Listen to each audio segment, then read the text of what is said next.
जन्म निषाद हुआ, श्री रामचंद्र जी को गंगा पार उतार कर स्वयं उनकी कृपा से भवसागर से पार हो गया, अर्थात वैकुंठ धाम को प्राप्त किया।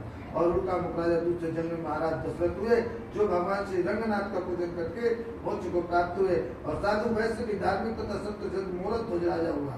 वह ऐसा सत्यवादी था कि धार्मिक तथा की अपनी स्त्री के साथ अपने पुत्र का दाहिना आरा से काटकर ब्राह्मण रूपी श्री कृष्ण को देना स्वीकार किया। यह कथा इस प्रकार है। एक बार भगवान ने विचार किया कि मूर्त ध्वज राजा बड़ा सत्यवादी है, इसलिए इसकी परीक्षा लेनी चाहिए। अतः एक दिन ब्राह्मण का रूप धारण करके राजा के सामने आए। उनके साथ रस्सी से बना हुआ एक सिंह भी था। भगवान ने राजा से कहा, हे राजन, यह मेरा सिंह बहुत भूखा है, इसे भोजन दो। राजा बोला, आपका सिंह क्या खाएगा? भगवान ने उत्तर दिया, तुम्हारे इकलौते पुत्र के दाहिने अंग का मांस खाएगा, और साथ ही साथ यह है कि तुम और तुम्हारी स्त्री आरा से काटे और आंसू न बहे। राजा ने कहा, हे ब्राह्मण, सत्य के साथ अपने पुत्र का मांस खाने के लिए तैयार हो। अंत में राजा ने वैसा ही किया जैसा ब्राह्मण चाहता था, परंतु आरे से चीरते समय लड़के की बाईं आंख से आंसू निकल आया। ब्राह्मण ने कहा, आंसू आ गया, अब नहीं खाएगा। तब लड़के ने कहा कि खाना तो दाहिने अंग को है, खाएगा क्यों नहीं? माए अंग को तो इस बात का दुख है कि वह ऐसा पति थे कि उसे ग्रहण नहीं मिलेगा, इसी से आंसू आ गए।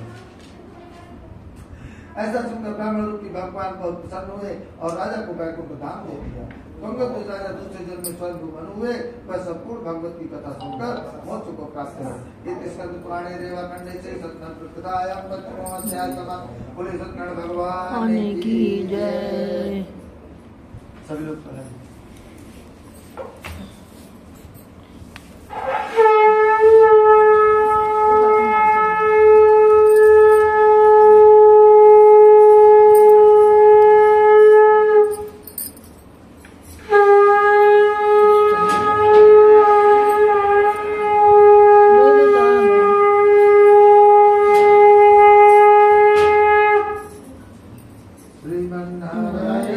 नारायण नारायण श्री